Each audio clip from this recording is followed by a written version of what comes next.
Budep, tips-tips untuk yang underweight pengen promil. Aduh, Mbak Debbie, kalau tensi di atas 130/90 di usia 39 tahun, apa harus ketergantungan minum obat tensi? Enggak dong. Budep, kalau mata ikan itu cara nyembuhinnya gimana ya Budep? Oke, kalau botox atau filler wajah boleh nggak Budep?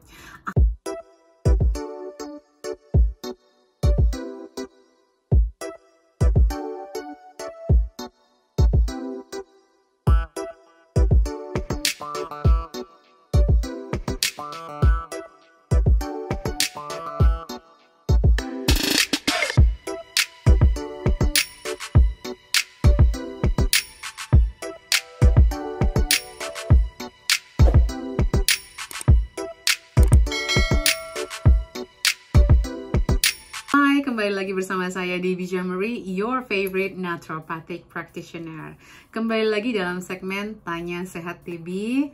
This week, minggu kedua bulan November, teman-teman. Jadi setiap minggu, setiap weekend, teman-teman bisa tanya apapun di Root of Life UK.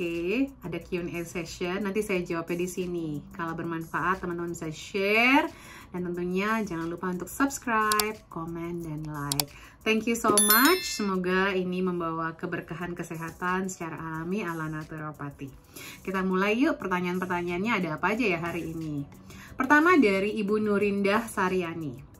Banyak memar kecil di kaki. Apakah salah satu ciri mungkin ya? Ciri atau gejala kekurangan vitamin D?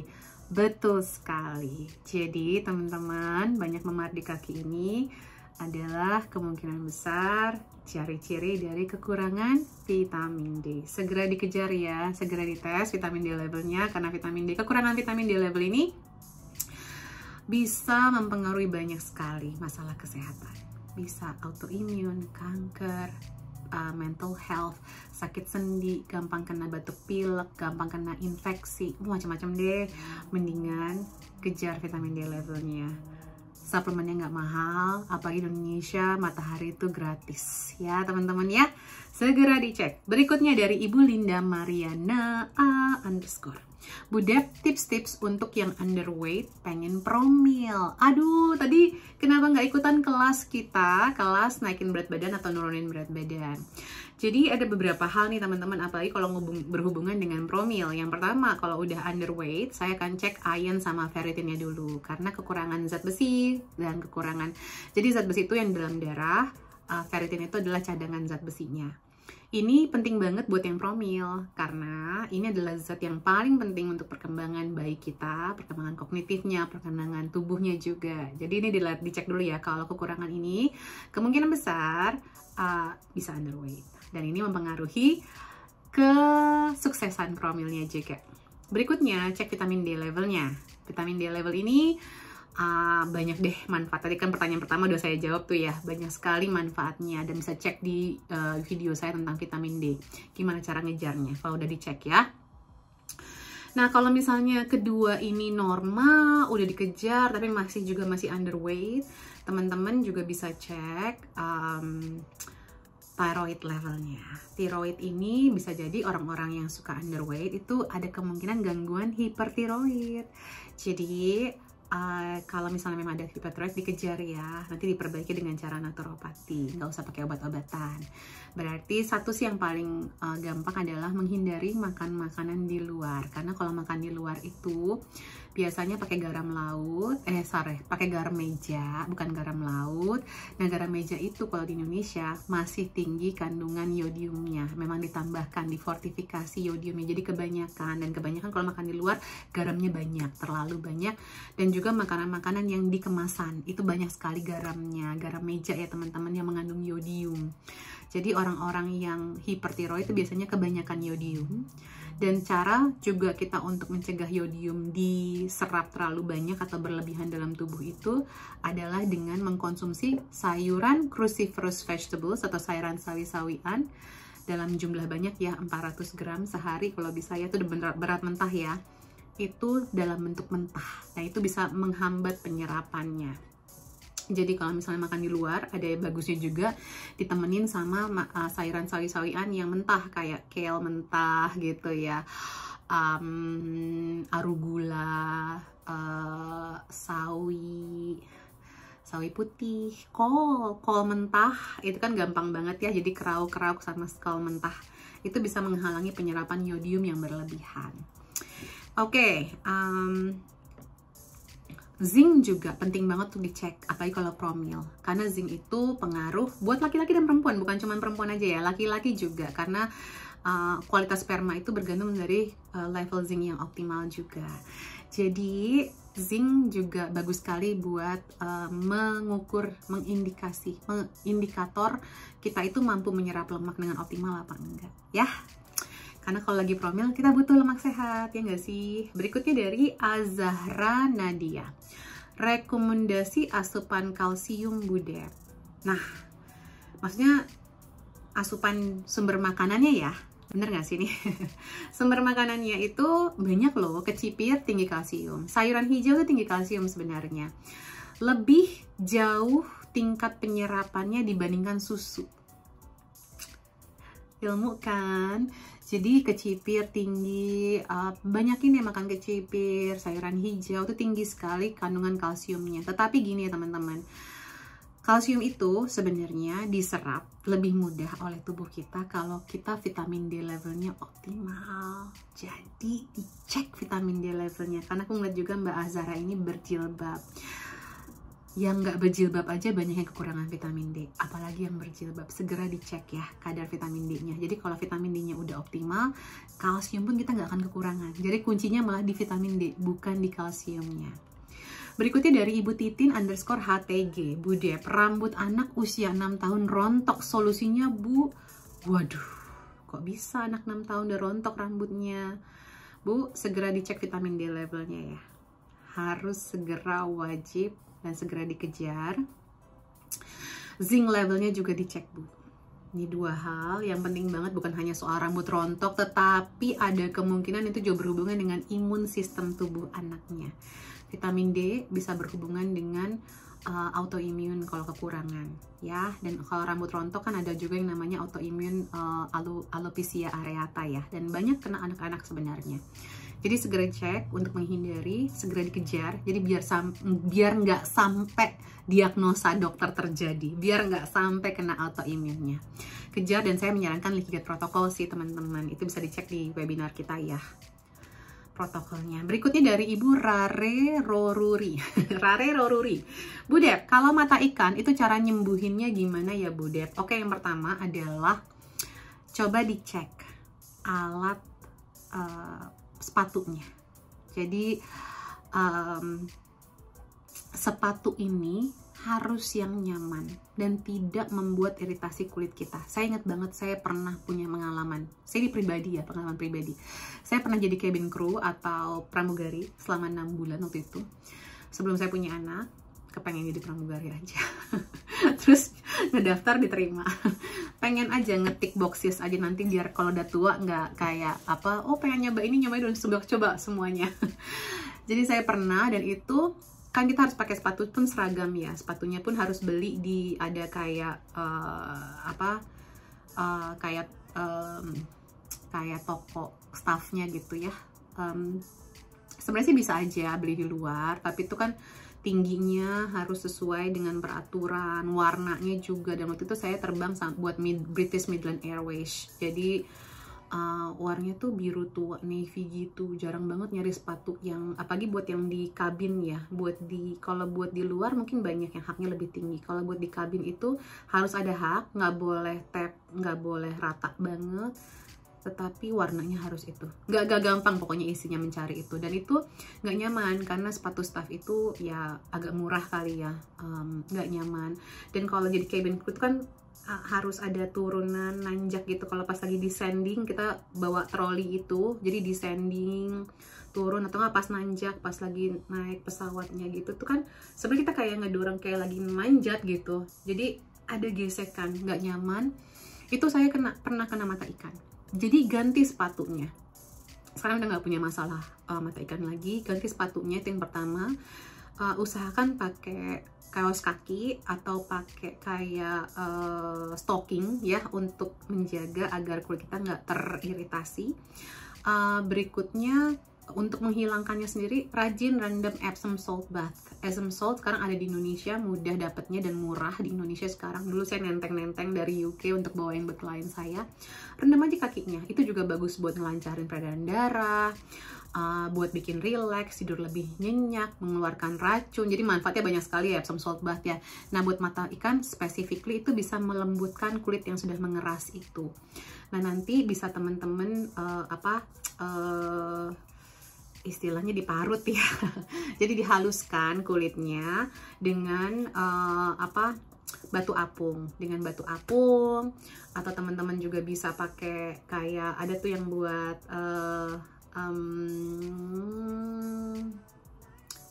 pedicure, buat pedicure atau buat dikurangin gitu ya, bisa juga.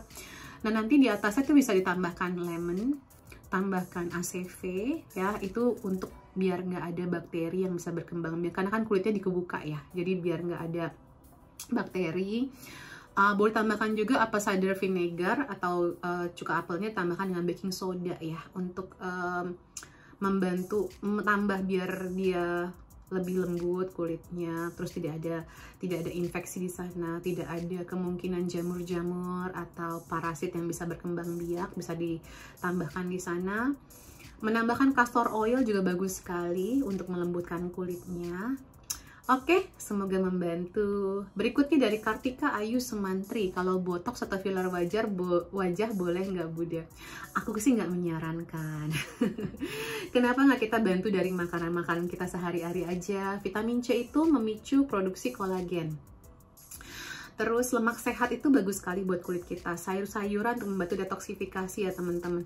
Aku sih berusaha untuk tidak menggunakan botox. Kenapa?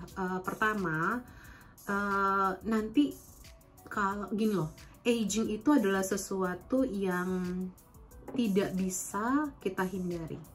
Seberapapun kita berusaha untuk menghindarinya, itu nggak akan bisa kita hindari. Jadi sebaiknya kita optimalkan dari yang alami ya. Jadi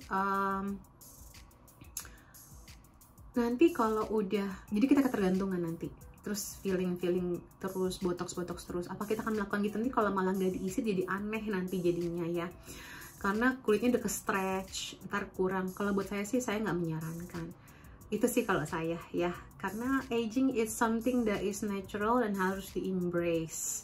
Justru kita menyehatkan tulang kita, menyehatkan otot kita, itu yang jauh lebih penting. Nanti yang lain-lainnya akan catch up sendiri kok. Eventually kita semua akan tua ya kan. Toh juga filter masih banyak kalau buat foto-foto Bu. Justru kalau lagi ketemu aslinya kan kulitnya aja kelihatan segar, itu kan lebih baik. Kadang-kadang kalau di foto atau di sosial media kan lighting dan lain-lain bisa mempengaruhi ya, jadi kita lebih capek atau apa, kurang tidur juga bisa mempengaruhi. Perbaikin pola tidurnya juga, olahraga, deep breathing exercise-nya yang alami-alami aja deh. Kalau aku sih nggak menyarankan ya, takutnya nanti ada efek sampingnya dan jadi ketergantungan juga. Berikutnya dari skn.sdq, pasca pengobatan TB, ada protokol naturopati ndak Budep? Ada dong. Kita malah ada kelasnya nanti, ada studi online naturopati tanggal 30 November. Ini lengkap banget, bakal ada soal TB juga. Pasca pengobatan, saya anjurkan untuk mengkonsumsi makanan yang anti-inflamasi atau yang anti radang. Itu yang pertama. Selalu cek vitamin D levelnya, selalu cek iron sama ferritin levelnya minimal 6 bulan sekali. Itu saya sarankan. Terus zinc levelnya juga dicek secara 6 bulan sekali. Perbanyak air putih, tingkatkan air putih. Terus omega 3-nya juga ditingkatkan. Sama mungkin menambahkan NAC ya, dan dicek protokol naturopati. Kalau ada batuk pilek yang cuma kecil-kecil gitu doang ya, dipakai protokol naturopati aja, jangan pakai obat-obatan. Mencoba untuk menghindari obat-obatan semaksimal mungkin, dan probiotik. Berikutnya adalah, oh udah selesai semua teman-teman. Kalau begitu, enggak ding, I tell lies. salah, ada yang kelewatan. Sebentar, aku memastikan dulu. Kok bisa kelewatan ya? Ini mata ikan udah. Dari Ibu NQ_Rahmawati, jerawat di pipi kanan kiri gatel, jerawatnya nyambung kayak pulau. Nah, kalau ngomongin jerawat sebenarnya itu banyak ya faktornya. Kalau udah sampai gatel, aku rasanya ada hubungannya dengan food sensitivity. Kalau udah sampai gatel ya.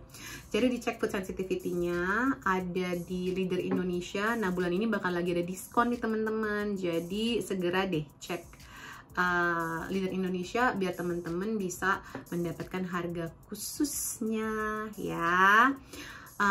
Terus juga IgE-nya, tapi kalau udah IgE juga sebenarnya nggak terlalu perlu penting ya. Jadi IgG itu bisa cover IgE-nya juga. Terus coba seimbangkan hormonnya, ada di microhabit saya dari hari ke-32 sampai ke-59. Segera ya, cek vitamin D levelnya, cek zinc levelnya juga. Untuk membersihkannya pakai yang bahan alami. Aku sih mungkin nyaranin selalu bersihkan muka ya. Kalau bisa pakai minyak aja, minyak yang alami, mungkin seperti kayak minyak zaitun atau minyak tadi saya nyebutin apa ya, itu minyak castor oil juga bisa. Terus diangkat pakai kain cloth yang bersih, yang tipis, yang buat ngebersihin muka ya. Terus diangkat pakai air panas, itu bagus sekali ya, biar keangkat semua minyak-minyaknya juga, tapi nggak berlebihan. Jangan digosok-gosok terus ya teman-teman ya, karena bukan itu kuncinya sebenarnya. Nanti buat tonernya bisa dicampur pakai apple cider vinegar karena itu antibakterial ya. Iya, pakai apple cider vinegar dicampur dengan air bunga mawar juga bagus sekali. Oke, berikutnya dari udah ini. Oke, yang terakhir dari clean_Suilan. Mbak Debbie, kalau tensi di atas 130/90 di usia 39 tahun, apa harus ketergantungan minum obat tensi? Enggak dong, nggak harus dong. Aduh, sorry banget. Aku lagi kurang enak badan hari ini. Tapi ya gini doang. Ada radang kemarin, tapi udah keluar phlegmnya, dan aku tadi udah ke gym dan olahraga berenang. Semoga besok udah sembuh, udah kembali normal lagi suaranya. Nggak harus, kita harus ubah pola makannya ya. Kalau udah tensi begini, ayo sayuran dimakan, ayo microhabitnya dibaca ya, ditonton ya yang microhabit ya, karena ini saya lupa bulan berapa ya, tapi ada yang khusus untuk masalah tensi. Semoga bermanfaat. Jangan lupa untuk di subscribe, di share, di komen, dan I love you all. Salam sehat selalu. Bye.